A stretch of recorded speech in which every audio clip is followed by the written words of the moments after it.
So welcome everybody, and thank you for coming tonight. Just to give us a little bit of introduction, I'm Ann Pittaway and I work for the National Institute for Christian Education Research at Canterbury Christ Church University. As many of you will be aware, myself and Dr. Ann Casson have been involved in research called Faith in the Nexus, where we really have looked at the spirituality of children and how the local parishes and Catholic Church, as well as the school, Catholic schools, can actually support parents in nurturing the faith of their children at home.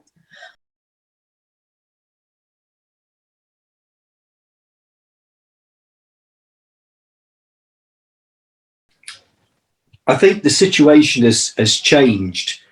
That statement by the church may have been relevant 40 years ago, but you've got a lot of mixed marriages now, and if the primary child carer, let's say the mother, isn't a Catholic, that was the case with Amy. I think initially she was having to play catch up because, as I say, I knew my faith, but she was the one who was looking after the kids and often answering the questions when they returned from school.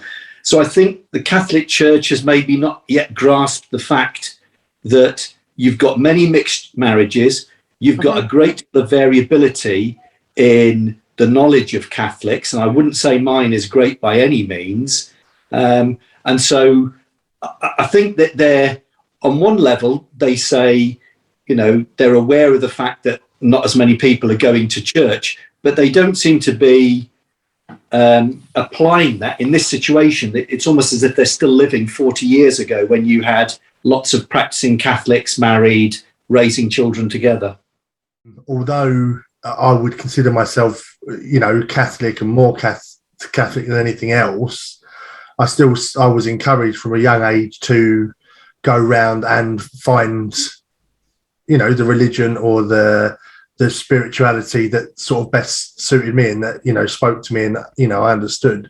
And I think that when we have these discussions with the kids, that then turns into, well, this is what we're told, or you're taught at school, this is what we're told at church, this is what other people believe, you know. Then it turns back to the kids and sort of saying, so now you've been told that, what do you think about whatever it is they're talking about? So it becomes less about, for us really, less about teaching the Catholic way. We'll always give the Catholic point of view, but we'll always encourage the kids to try and find out, you know, for themselves really, because we're just quite, we don't want to be the kind of parents that just say this is exactly what you should believe. We're trying to encourage that type of thinking for themselves, really. I can see you nodding there, Kate. Do you agree with that? Yeah, absolutely. I was going to say that's kind of the approach that sort of we've taken as well. To start with, I found the questions a bit daunting initially because I also wasn't raised Catholic. So I came into the church about 8 years ago now, officially, but I was attending church for some time before that. So initially the questions I found quite daunting and was sort, you know, unsure how to answer, and was always, oh, I don't know if I'm answering this correctly, you know, am I saying the right thing? But I found that actually flipping it round, so what do you think, is really helpful. You know, if they come home and say, you know, the teacher has said this is what, just making them think about it more and encouraging their train of thought actually ends up answering the question for them. I might say, well, this is what I believe, this is what the church, you know, the Catholic Church believes. But other people may believe this, but also just that flipping it round and saying, well, what do you think about that? You know, what does that make you think about? I find is really useful, but I know that a lot of people won't necessarily have that tool in their box, and it's something that you come across, you know, having answered or attempted to answer questions really poorly in the past. Mike, have you got any thoughts on what's been said? Yeah, it's what I find with it is that I'm very passionate about it, you know, about our faith, and I can understand that way of giving the option, you know, the option for the children to sort of choose their thing. But for me, I think of it as though, if I see it as truth, like it's kind of either true or it's not. And to me, it's a truth that I want to pass on. And I know we can't force it. And I guess what can be tricky for a lot of parents, and Shani and I talk about this, is this thing of, if it feels too strict, or it feels too, I don't know, regimental, it can turn people away from the faith. Certainly children, they might feel like they're fed up with it after a while. And so it's really just trying to get that balance, and for them to see the joy in our faith, not to see it as something like a big rule book, but something that we live with joy, and we care about it, and we want to share that joy with others. That's really the sort of message that we try and get across to our kids, is that we want to share God's love with others, and the truth of the faith. And how do you mind me asking, how do you bring that to life in your own family? We try to do it by example, really. So, any show of kindness, I think, is an important thing. And we also teach the girls that you don't have to be religious to be kind. There's lots of kind people out there who don't believe the same as we do. But yeah, we try to lead by example. So we try to lead by example with our prayer life and everything. And also, the way I think of it is, I can only really pass these things on to my children properly if I'm seeking this spirituality myself. So whenever I get the opportunity, I try to, go on pilgrimages and pray and all of those things, so that I really, am passing it on genuinely. Do you feel supported by school and church in terms of passing that faith on? Well, the school that the girls go to, it's the local village school, so it's only up the road, but it's not a Catholic church. So it's not something that really crops up there, With regards to the church, we love our parish, and there's a lovely little church just around the corner from us as well. So we're kind of connected with both.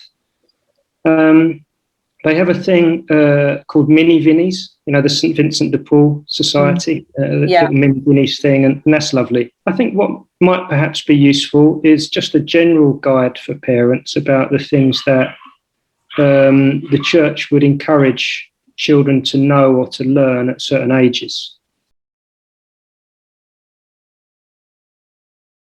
As far as the school's concerned, because we've got access to members of the family, if I don't know the answers, or Amy doesn't know the answer, we've got access to family. We haven't needed to rely on the local school, Catholic school, for help.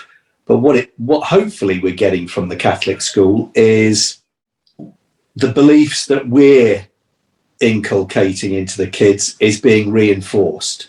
I think, again, if you look at Catholic schools, you may well find that there are teachers who are not familiar with the tenets of the faith, and they're possibly put in that difficult situation where they have to essentially tell the kids what the faith is when they don't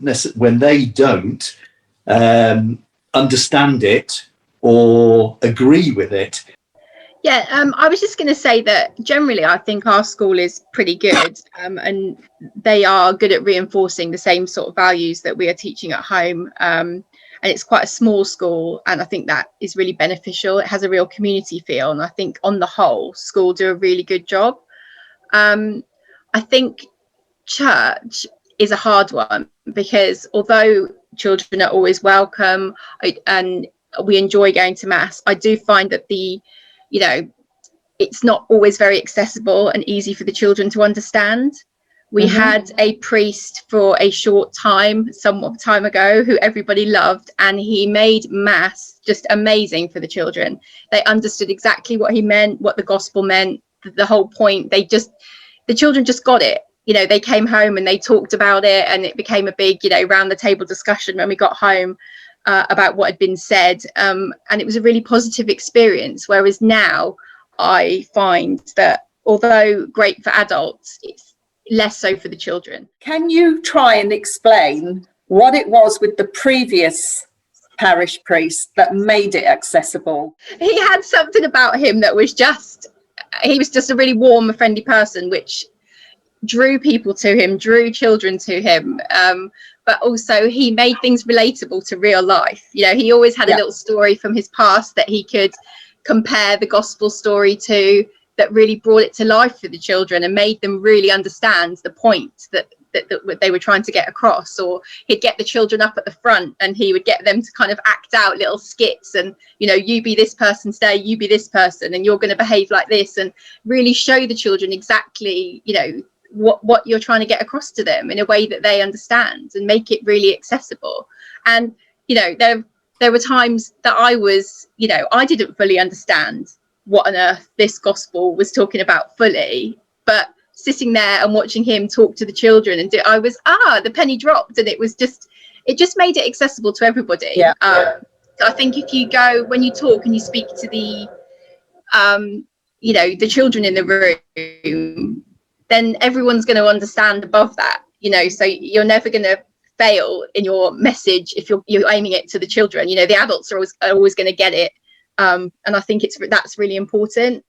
He would also be asking them questions to get them thinking, and because what that then encouraged was for them to have the discussion with him and with their classmates, and then come back to us and then say, did you know, blah, blah, blah, blah. And then the conversation then carried on at home. And they were then, what was lovely was they were able to put their points of view across. Just really lovely to hear them having their opinions, or to feedback their understanding of the conversation that was had with them, rather than, you know, just what they were told, and, you know, things like that. But as a primary school teacher in a Catholic school, a local Catholic school, I've seen the little faces light up when the priest is talking to them in school. You know, when they come in and they're saying, you know, oh, I saw you at church, and oh, I know you, and do you know me? Did you see me? And they love that connection. To see the priest come into the school is, I think it's invaluable. It's fantastic.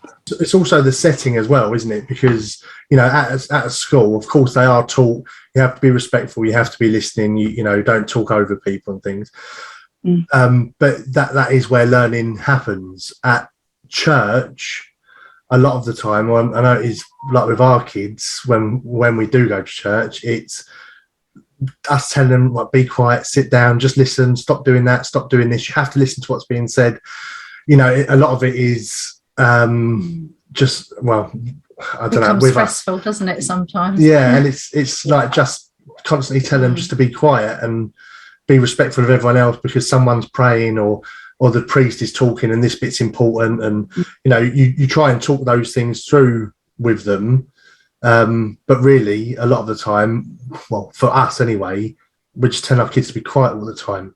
I do agree with that, but I think it depends on the priest as well, because we've had experiences of very different priests as well. So we've been to mass and sometimes we've said, you know, please be quiet, you know, you've got to be quiet. And then other times we've been really engaging and they've been talking.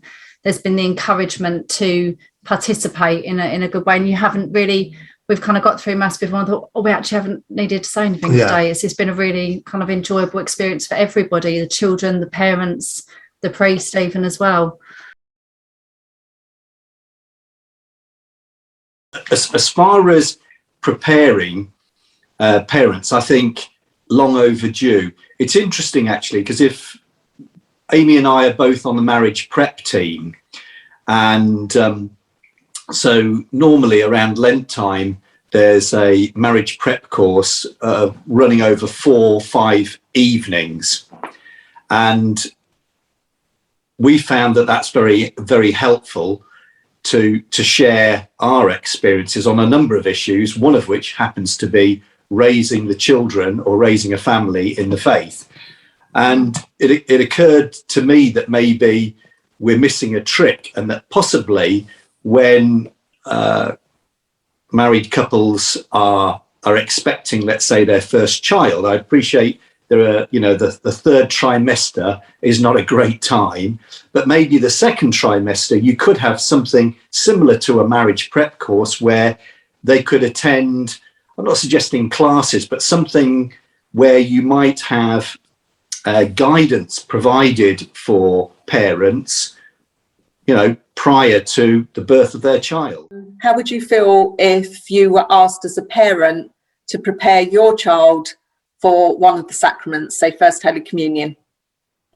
I think we're almost in a good position to do so. We know our child, I think we're in a good place to do that. As long as we've got the support for any questions we might have to make sure that we're doing it all as we should do, then I feel like that's a really positive step.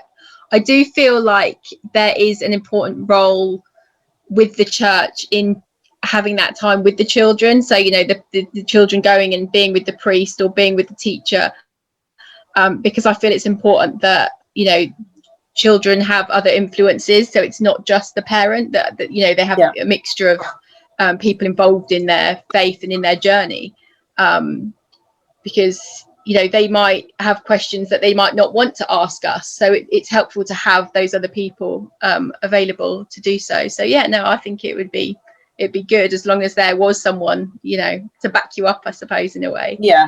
But I think as parents as well, it's important to know that actually you can say you don't know to a child, and that's an acceptable answer, and that I will get back to you or muse on it or ask somebody else, because actually children need to know that actually parents don't have all the answers, and actually it's okay to not know everything.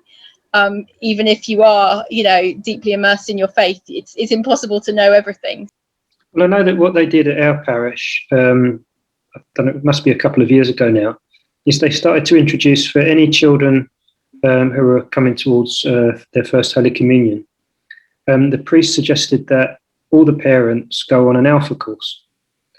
And that came back, there was a mixed reaction to that, because I think we've had things in the past where there's this notion that some parents put their children through this because they want to be in a particular school, for example. Mm-hmm. So, to kind of, I guess, to get around that, this was the priest's thinking. And also this thing of that he wants the knowing that the parents are like the first teacher of the faith to the children. The goal is for them to be well informed and to be not just the knowledge, but the sort of passion for their faith. I think it's a really good idea if you've got the support around you, and I think the idea of community support is really good as well. I mean, I get a lot of my support obviously from family like Kate and Amy. I came into the church quite late in life as well, didn't I? And I was doing the course, going through different bits and pieces, and then coming home to Michael and explaining, and he was saying, I didn't know that. I've been born into the Catholic faith, and you're coming back and teaching me things that even I didn't know, So I think if you're coming into it in that way and you've got the support there with everybody, Kate, so like even on the playground and, things like that, conversations that happen with parents, in that conversation time when you're waiting for your children, sometimes things crop up there, and I think that's a support network there with not just the church but your friends, family. If it all comes together and if it all fits well and works well together, then I think it can work really well.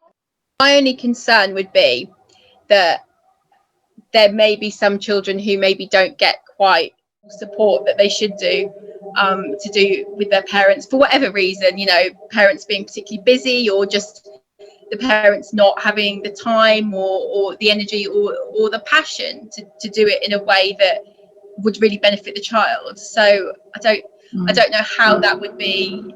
I don't think people should be monitored as such, but if there was a way that, there was like a check-in point with the child to make sure that they were, on the right path and, learning all that they should do, really. With First Holy Communion, I think what I would find is when I'm talking to my children, I would just want to break it down to the most important thing, which is that Jesus is present in the Eucharist.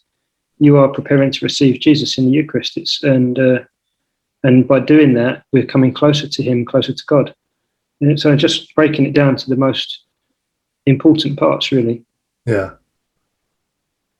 I mean, I think I see it as, there's the teaching of the children in general, matters of faith, and learning about the Bible and all these different things that we want to talk about. And then there's preparing for the sacraments, particularly with the Holy Communion when they're younger, primary age, First Holy Communion. And I think my concerns about, speaking quite bluntly again, about how equal their preparation is, it's quite important at that stage for that particular preparation. And I think I would probably want to see some, possibly more than a check-in with just the catechist, but some meetings with the priest. There is sort of a few times that you do go, and will there be a chat and discussion, or a group of catechists that lead that up at the church. But if I'm looking at the three areas of influence, the church, parish church, the school, and home, it seems to me that the safety net, if you're thinking about ensuring that everybody, because remember, there are going to be children born into the faith where maybe there isn't the support at home, and because there isn't the support at home, they don't attend church. The safety net has to be the school, because ultimately, because it's compulsory for those children where their faith is neglected, that's the only place it's likely to start to emerge. I do think it's important for us to have a family-led service. I think that's great. And we've noticed that in our parish, that's really good for the kids. And the children's liturgy is actually, was going quite well there before the whole COVID stuff. So I'm sure that will come back at some stage. And I remember when I went to Mexico City, I went to a mass there, and they sat all the children right in the kind of middle pews, and they had kind of helpers going around the outside just checking the kids were kind of behaving themselves a little bit, instead of the parents having to do that like we have to do every week. They were doing that, and the priest, when he gave his homily, he engaged properly with those children. The focus was on those children, and he would ask questions, and I thought that was brilliant. And our priest has done that quite a bit in the family services as well. And I think sometimes we expect priests to be everything, and we have to accept that they've all got different kind of skill sets and things that they're good at. And it might be that a particular priest doesn't have that personality or the charisma to reach out to children in a certain way. That's just not their thing. And I think in those cases, you would hope that the priest would realise that and perhaps ask for a bit of help from someone who is good at that, and have the humility to do that. And again, that's something that I've noticed has worked well in our parish when someone's brought in who's a teacher, who's used to working with children, and they kind of work with the priest a little bit during a homily in a family service.